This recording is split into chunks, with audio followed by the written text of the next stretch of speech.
Ce sexe accapare mon esprit. Basim et moi avons une occasion de sauver Sigurd. Mais nous allons avoir besoin d'une armée. La décision t'appartient. Plus tu compteras d'alliances, meilleures seront nos chances de victoire.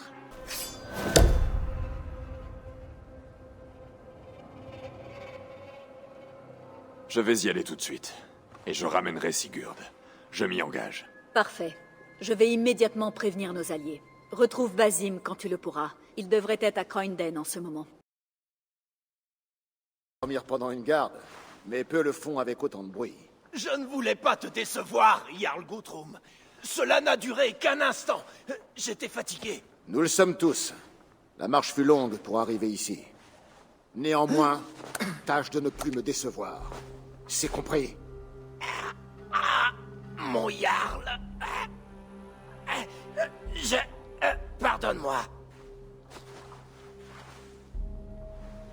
Tu dois être Eivor. On m'a beaucoup parlé de toi. On te dit de grandes valeurs. Nous verrons cela. Attends, et tu jugeras de cela par toi-même. Je compte le faire, n'ai aucun doute là-dessus. Eivor espère reprendre Sigurd à cette folle de Fulke, qui s'est retranchée dans la forteresse de Portchester. Si tu veux être couronné roi du Wessex, Portchester doit tomber. Cette alliance nous servira tous les deux. Tu as promis une grande armée, mais tu n'envahirais même pas un potager avec ceux que tu as rassemblés ici. Mes forces ne se limitent pas à cela. Où sont les autres? Tes alliés sont en chemin. Un peu de patience. On ne peut attendre. Nous attaquons au plus vite. En étant si peu nombreux, es-tu à ce point pressé d'aller au Valhalla? Je ne resterai pas les bras croisés pendant que cette chienne retient Sigurd. Nous devons nous regrouper dans les bois, à l'est de Portchester. Mais l'ennemi dispose d'éclaireurs. Je fais mon affaire des éclaireurs. Dis-moi où ils sont et Fulke perdra la vue. L'un d'eux arpente la route entre Brixworth et Cicestre. Un autre est sur la berge au nord de Crawley. Un troisième est sur les hauteurs au sud de Croynden. Mais ce ne sont que ceux que nous avons vus. Il peut y en avoir d'autres. C'est un risque à prendre. Je trouverai les éclaireurs. Conduis les troupes près de Portchester. Un défi audacieux, nourrisseur des corbeaux. Si l'on nous voit, nous serons vulnérables. Pour obtenir la victoire, c'est maintenant ou jamais. Le moindre retard peut causer la mort de Sigurd. Sois seulement à la hauteur de ta renommée.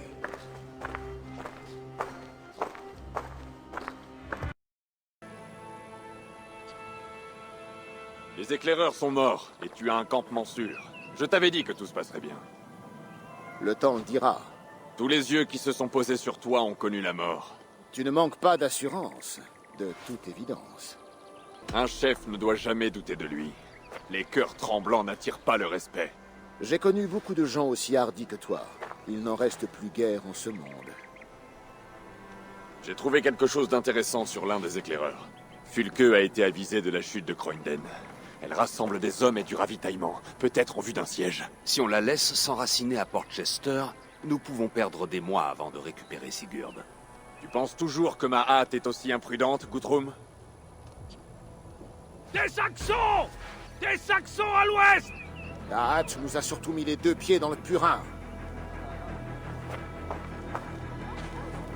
Fulke a été averti. Il devait y avoir plus d'équipes. Repliez-vous, chiens! On rentre à Portchester!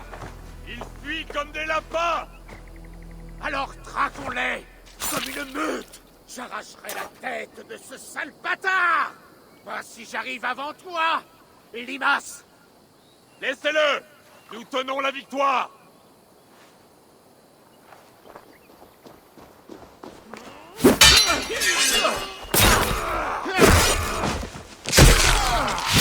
Non!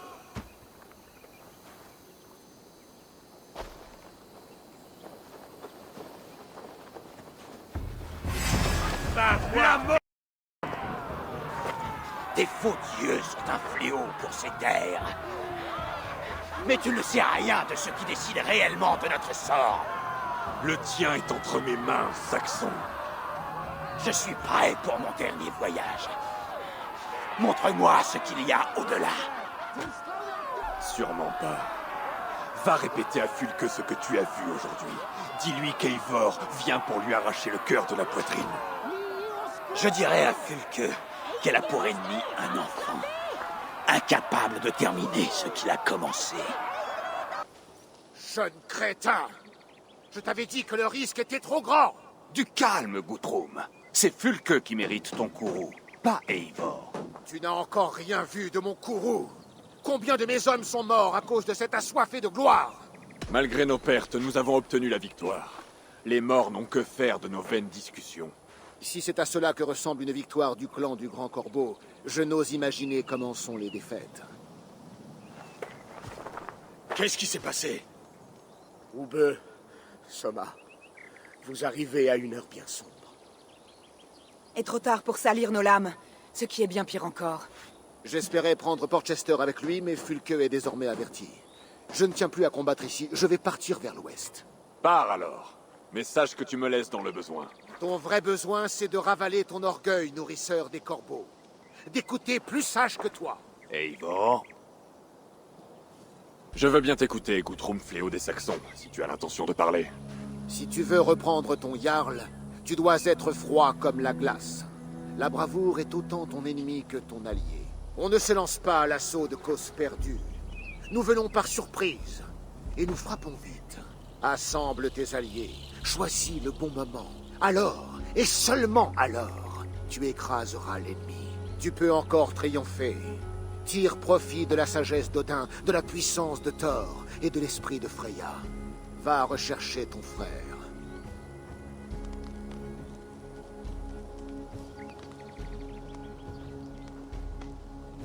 Guthrum était furieux, mais il y avait de la sagesse dans ses mots. J'ai entendu, et j'en tiens compte. Je sais reconnaître mes erreurs. Alors, il y a aussi de la sagesse en toi. Nous attendrons nos alliés avant de lancer l'attaque finale. D'ici là, nous avons du travail.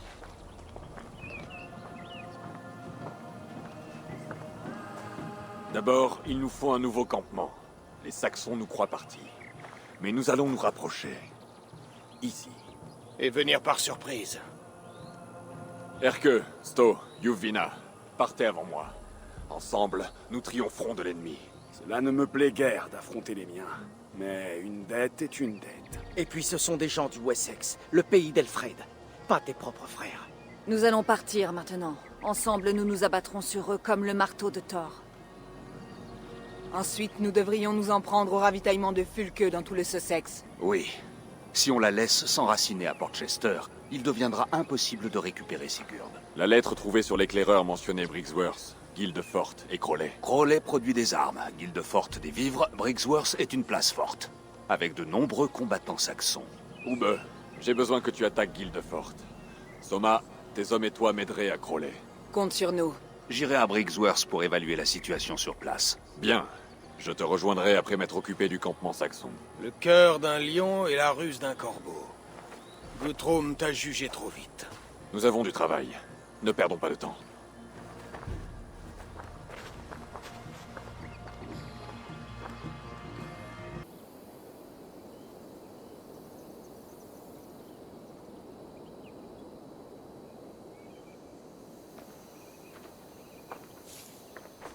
Eivor! Tu as aimé le cadeau que je t'ai laissé à comptoir à beurre? Tu vas mourir, Fulke! Mais tu peux épargner tes hommes, si tu acceptes de régler ça en un combat singulier. Il n'y a rien à régler. Meurs devant ces murs si tu es tiens. Le choix t'appartient. Aucun mur n'est assez haut pour me retenir. Alors grimpe! Viens sauver ton frère si tu y parviens. Je t'attendrai avec lui. Et si tu nous cherches, tu n'auras qu'à suivre ses cris pour nous trouver. Fulke!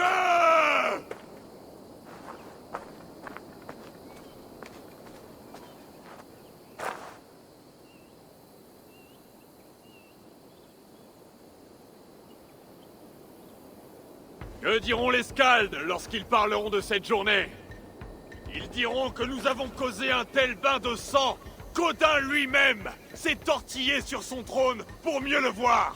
Ils diront que les corbeaux, venus se repaître des morts saxons, ont obscurci le ciel. Alors, brandissez avec moi votre épée, mes frères, mes sœurs, car aujourd'hui, vos noms sont gravés dans la légende.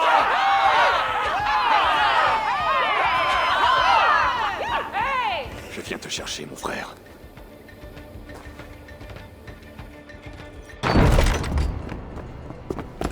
Sigurd.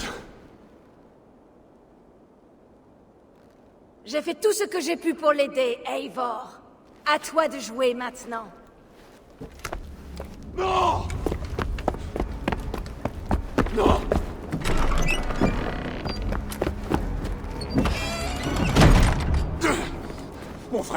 Mon frère, je suis là.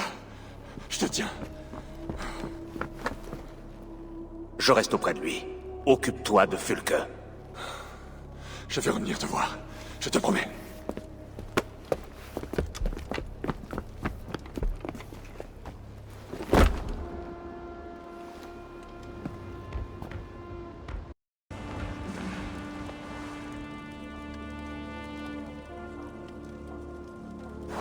Tu te caches, Fulke, comme un rat dans le noir. Nous vivons tous dans le noir, Eivor. C'est la quête de la lumière qui nous rapproche des dieux. Épargne-moi les discours. C'est à la mort de parler. Tu combats sous la bannière de l'ignorance, Eivor. Je pourrais soulever ce voile pour toi. Te donner un aperçu de ce qui se trouve au-delà. Je ne veux rien de toi.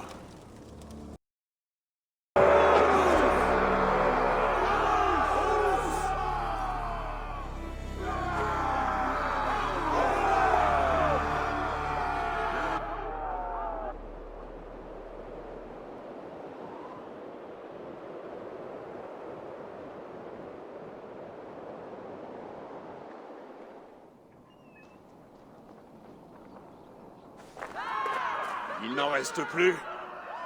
Nous les avons repoussés pour l'instant. Mais sans l'armée de Guthrum, nous ne pourrons pas tenir ce fort. Nous avons trouvé Sigurd. C'est tout ce qui compte.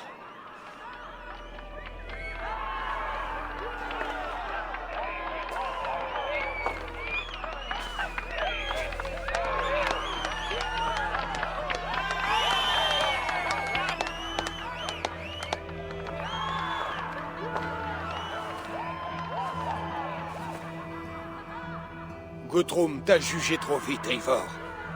Tu as ta place auprès des meilleurs d'entre nous. Va voir ton frère. Quelques mots de toi le soigneront plus vite que des potions. Je vais m'occuper de la situation ici. Que les dieux te guident, Aube. À bientôt.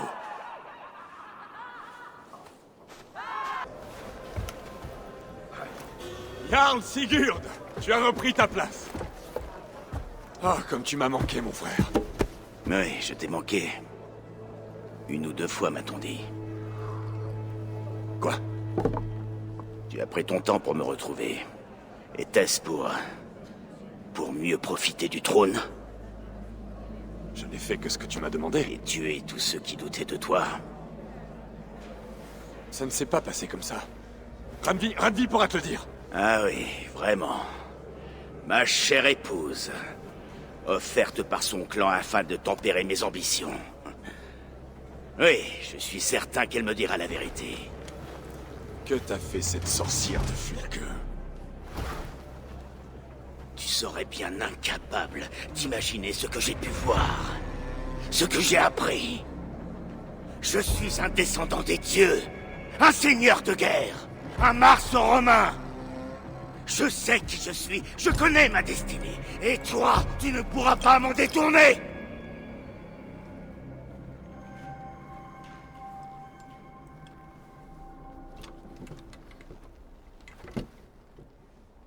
Mon frère. Pardonne-moi.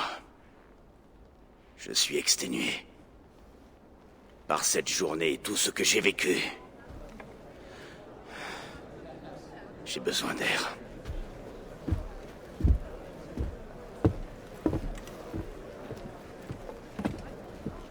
Il est comme ça depuis son retour. Veux-tu bien lui parler? Apaiser son esprit? Je peux essayer.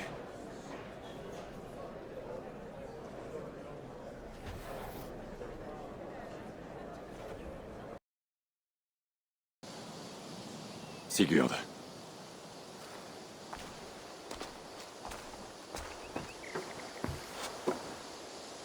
Dag est mort en défendant mon honneur. C'est ce qu'il a prétendu. Alors c'était un idiot. Mon honneur n'a pas besoin d'être défendu. Il est dur comme la pierre, et sans tache. Il aurait pu en réchapper. Chut. Plus un mot à propos du passé. Il est derrière nous. Il existe un abîme aussi profond que la mort entre alors et maintenant. On m'a mis à l'épreuve, Eivor. Une épreuve de feu et de sang. Et la douleur m'a fait renaître.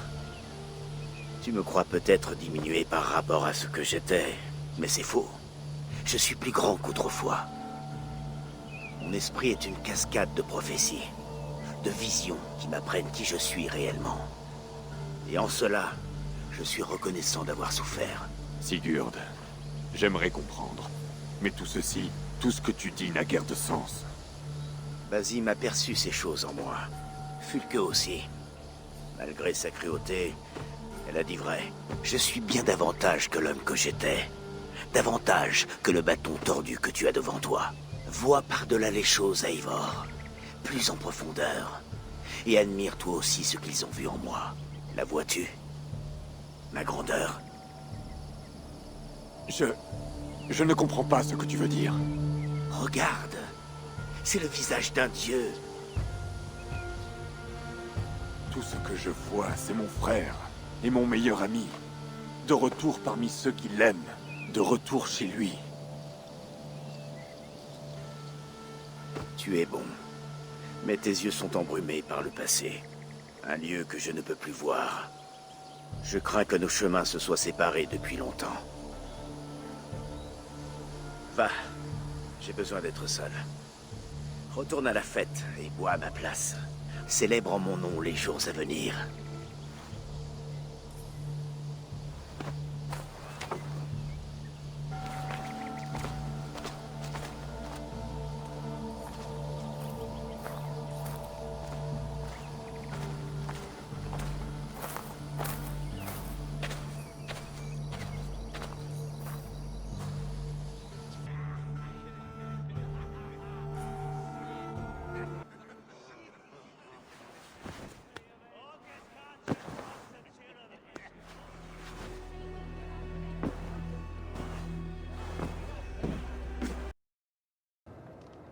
Randvi, qu'est-ce qui se passe? Une autre querelle, j'en ai peur. Et Holger est encore une fois en cause. Tu veux rendre jugement? La justice est le fardeau du Jarl. Cela revient à Sigurd désormais. Il refuse de quitter ses quartiers. Tu es le seul noble capable de régler cela. Je ne sais pas, ce n'est pas ma place. Je t'en prie, seulement jusqu'à ce que Sigurd ait repris des forces. Très bien, allons-y. Gudrun, Holger, approchez. Exposez votre point de vue, et après vous avoir entendu, je rendrai mon jugement le plus vite possible. Gudrun, à toi de parler. On m'a volé, Eivor. On a abîmé mon bien. Il y a 3 jours, j'ai découvert qu'il me manquait de la toile à voile. Je l'ai donc cherché dans toute la colonie. Et en passant devant chez Holger, je l'ai vue, affichée aux yeux de tous, et barbouillée, couverte de gribouillis et d'histoires stupides. Mensonge et calomnie. Silence, Holger. Tu connais les règles qui s'appliquent au procès. Bien. Gudrun, qu'as-tu fait après avoir découvert ta toile à voile? Je suis allée lui réclamer de l'argent, car on ne peut vendre ni troquer une voile couverte des gribouillis de Holger, n'est-ce pas? Tout ce que je demande, c'est qu'on me rembourse le bien qu'on m'a volé. Mais il refuse. Donc, Holger a pris quelque chose qui t'appartenait et l'a abîmé. Et tu veux qu'il te paie cet objet. Est-ce que j'ai bien compris? Absolument. Holger, qu'as-tu à dire pour ta défense? Il y a quelques jours à peine, j'ai trouvé un tas de déchets moisis sous les quais, et j'ai décidé, de mon propre chef, de récupérer ce que je pouvais. Mon but était de me préparer une nouvelle toile, voyez-vous, en vue de mes futures œuvres artistiques. Et cette toile à voile, n'est-ce pas, était tant recouverte de détritus que j'ai cru à tort qu'on l'avait jetée, comme une marchandise indésirable. Je vois. J'ai agi, Eivor, en toute bonne foi, je le jure, car un voleur serait-il assez bête pour exposer les fruits de ses méfaits? J'en doute fort. Et pourtant, celle-ci, là, prétend que j'ai volé et abîmé son bien, alors que je n'ai pris qu'une vieille chose moisie en train de pourrir par terre. Quel culot. Car en somme, la seule chose qu'on puisse me reprocher est bien d'avoir offert une nouvelle vie à un déchet. Je vois. Alors tu estimes que Gudrun cherche avec malice à récupérer quelque chose qu'elle avait jeté? Oui, voilà. C'est ça. Très bien, j'en ai assez entendu. J'aurais pu profiter de cette toile. Holger m'a privé d'un bénéfice potentiel. Ce n'était qu'un rebut. Aujourd'hui, cela fait partie de quelque chose de grand. En réalité, j'en ai augmenté la valeur. Tu devrais me remercier. Oh, tu vas voir avec quoi je vais te remercier. Silence! Laissez-moi parler. Après mûre réflexion, il m'apparaît que... Qu'est-ce qui se passe? Qu'est-ce que tu fais? Il y a un différend entre Holger et Gudrun. Je tente de le résoudre. Cette tâche m'est réservée, Eivor. Et tu le sais. Carte-toi. Tu étais absent, mon frère. Je n'ai pas voulu t'ennuyer. Une excuse bien mince pour un tel affront. J'espère que tu t'es bien amusé. As-tu fini de chanter, mon cher Skald? Mon Jarl, comme je le disais... Non! Il suffit! J'en ai largement assez entendu pour rendre mon verdict. Depuis que je te connais, Holger, tu ne fais que travestir la vérité. Tu affaiblis l'esprit des enfants et pervertis celui des hommes. J'ai été trop tolérant envers toi. Et au lieu de vivre modestement en tant que Holger le menteur, tu persistes dans tes méfaits. Tu deviens Holger et voleur et dérobes à une femme ses marchandises au nom de tes histoires idiotes. Jarl Sigurd, non, ce n'est pas... Tes actes ne peuvent rester sans conséquence. Ainsi, tu paieras à Gudrun le prix de 30 toiles à voile. 30 toiles à voile? Mais tu plaisantes. Cela me ruinerait, Sigurd. Ai-je l'air d'humeur à faire des farces, Holger? Paie, sinon tu seras banni. Grand Jarl, si je puis... Je demande seulement réparation pour une toile. Le reste est... 30 fois! Et en argent! Tel est mon verdict. Eivor, je t'en prie. Cela ne te paraît pas injuste? Sigurd, le châtiment doit être à la hauteur de l'offense. Ton verdict est cruel et injuste. Cruel et injuste? Non. Non, bien au contraire. Je suis la définition de ce qui est juste et de ce qui ne l'est pas. Je suis ton Jarl, la source du bien et du mal. Celui qui rend la justice ici, sans ordre, en l'absence de hiérarchie. La vie ne peut prospérer. C'est alors le chaos qui règne. Tu comprends? En tant que frère et que Jarl, je te soutiens, Sigurd. Mais ne compte pas sur moi pour me taire en cas d'injustice. Tu n'as vraiment jamais appris quand il fallait tenir sa langue, n'est-ce pas, Eivor? De laisser la place aux plus sages que soi. Je maintiens mon verdict. 30 fois la valeur de la toile. C'est sans appel. Merci, Seigneur, de nous avoir entendus. Veille à ce que la sentence soit exécutée dans les termes que j'ai énoncés. Si le besoin s'en fait de nouveau sentir, je serai là.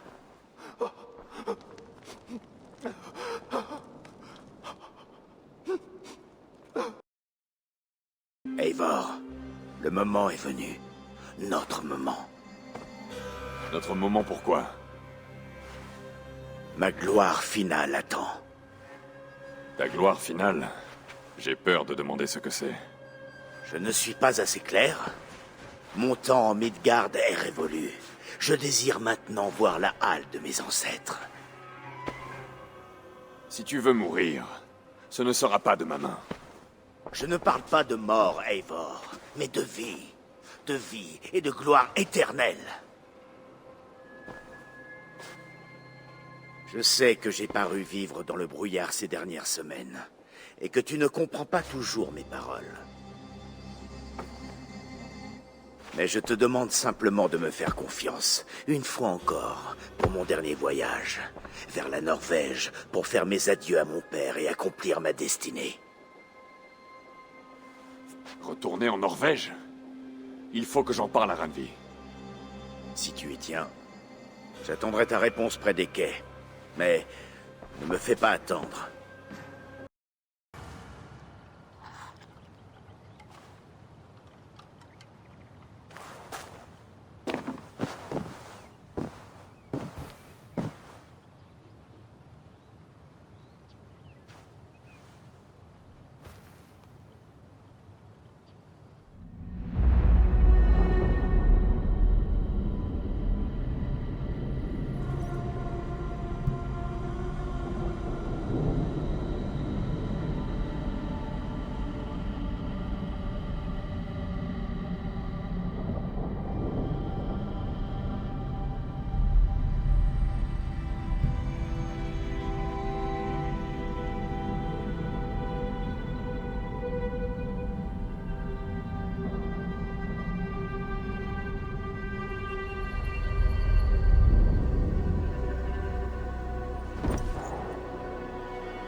Les Nornir m'ont dit que tu serais ici. La corde est prête. Je l'ai nommée Gleipnir. Je parie que cette blessure a une belle histoire. Ce récit attendra. Merci pour la corde. Quand tu attacheras la bête, utilise toute la longueur. La corde s'étirera ou se contractera selon tes désirs. La bête sera-t-elle maintenue? Elle se débattra. Plus tu serreras la corde, plus elle sera résistante, et plus elle infligera de souffrance, jusqu'à plaquer cette bête au sol. Merci, Ivaldi. Tu peux partir. Et retourner à ma forge? Oui, jusqu'à ce que tu aies intégralement payé ta dette. Ce sont les nains qui ont fait du monde une échoppe. Au moins, nous vendons des marchandises, pas des hommes, monarques des esclaves. Je serais ravi de retourner sous terre, loin de ces cieux colériques. Ah oui, ta vue est un baume pour mes yeux. Mais qu'est-il arrivé au tien? Un sacrifice pour une bonne raison. Est-ce que le loup est là? Oui, il a grandi. Je lui ai tenu compagnie, mais il est dévoré par un chagrin que je ne comprends pas. C'est regrettable, mais nécessaire. J'ai su dès le début que ce loup n'amènerait que des ennuis. Il était par essence un animal bon. Mais notre méfiance et notre cruauté ont privé le pauvre loup de sa douceur et de sa vie. Le tuer serait faire preuve de bonté. Il aurait fallu se montrer miséricordieux plus tôt. Ce loup est devenu assez puissant pour mettre à l'épreuve nos deux forces.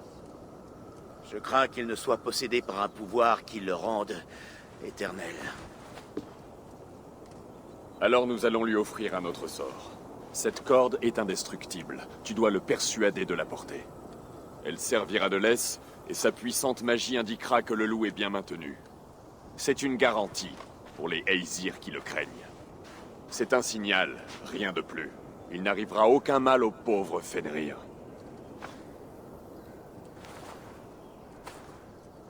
Fenrir, oui. Tu connais son nom. C'est Loki qui te l'a dit? Oui, et c'est un beau nom. Oui, Bête des Marais. Un nom approprié à son sort.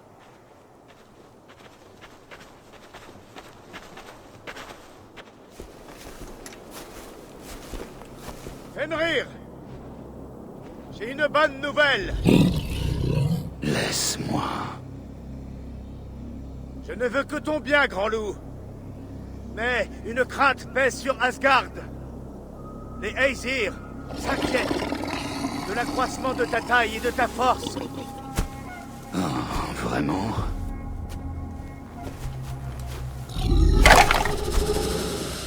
Et de quoi devrait-il avoir peur, mon vieil ami? Avi apporte un collier forgé par les nains. Une balise que nous pouvons suivre à distance pour savoir où tu es.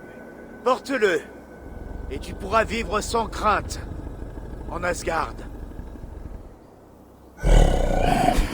Je flaire comme une aigreur. Tu portes ce collier, ou tu retournes au Jotunheim. À toi de choisir. Fils de Loki, ne t'ai-je point traité avec bonté? Il y a un lien entre nous. Tout comme j'ai confiance en un roi, tu dois avoir confiance en moi. Voici ma main. Engage de bonne foi que tu la tranches si je trahis ta confiance. Entendu. Fais vite, Avi.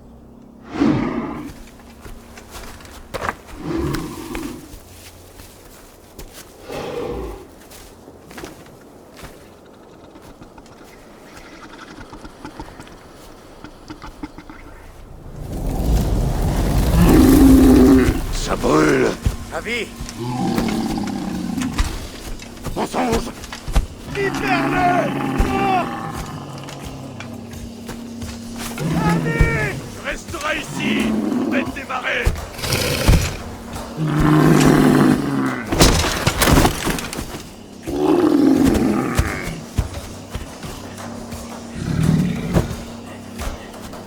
Et toi, tu mourras ici. fourbe perfide.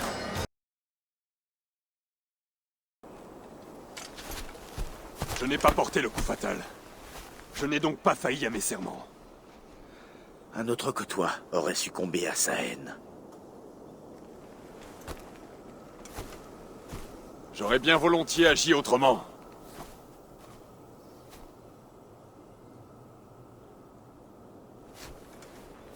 C'était la seule solution, Avi.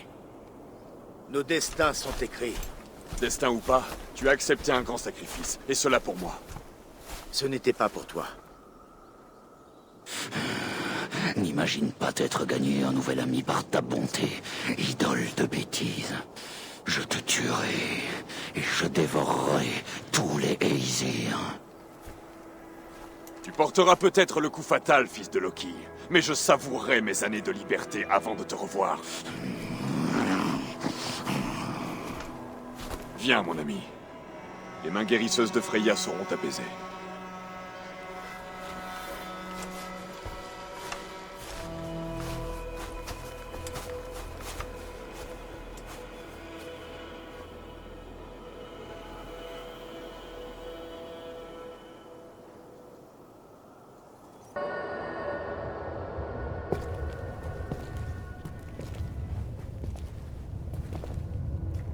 Me direz-vous ce que je redoute?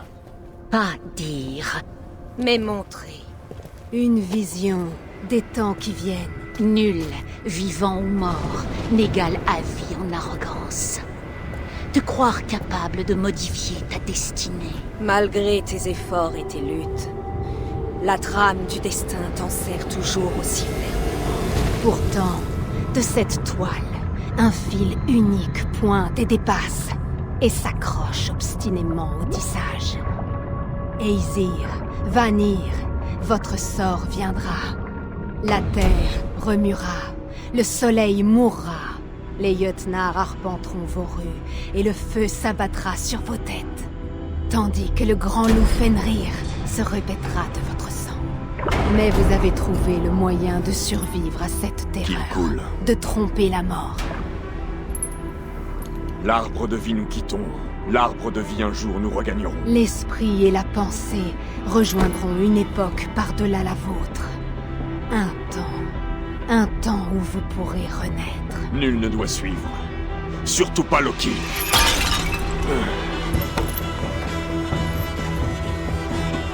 C'est terminé. Il est temps d'affronter notre fin.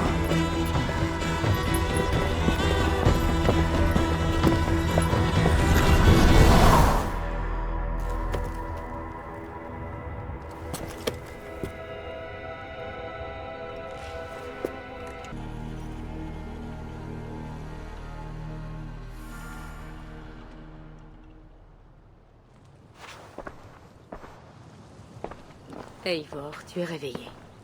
Avec d'autres choses à me dire, j'espère. Je suis retourné en Asgard. Et qu'as-tu vu? J'ai attaché le loup Fenrir, le fils de Loki, à l'aide d'une corde impossible à briser. Cela a mis cette bête en rage, et nous nous sommes battus. J'ai triomphé, mais sans pouvoir la tuer. Tu rends visite aux légendes. Des choses que je n'aurais jamais imaginées réelles. Des paraboles qui pour toi sont des souvenirs.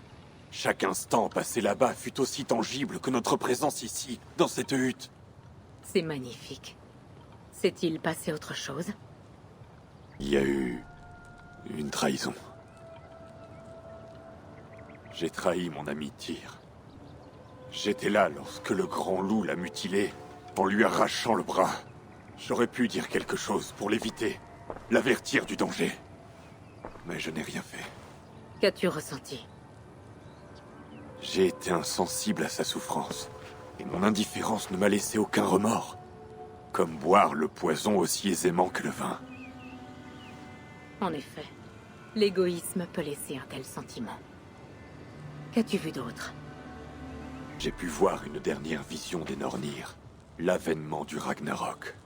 Tout n'était que feu et cendres. Un chaos semblable à un vent venu du fond du Ginnungagap. Mais nous étions prêts pour la tempête à venir. Nous étions 8. Nous avons bu l'hydromel avant de nous lever et de marcher vers notre destin. Ce fut la fin de la prophétie des Nornir. Très étrange. Autre chose? Rien qui semblait avoir du sens. Je vois. La signification de ces visions me paraît claire. Comme la première fois, la crainte de trahir pèse sur ton front. Odin a jugé bon de t'offrir le présent qu'est son savoir infini et le trésor de cette expérience. Mais peut-être s'agit-il d'un avertissement? Son indifférence est signe de malheur. Veille à ne pas suivre le même chemin, car tu risquerais de connaître la solitude. Un exil personnel encore pire que la mort. Je comprends. Du moins, je l'espère. Merci, Valka.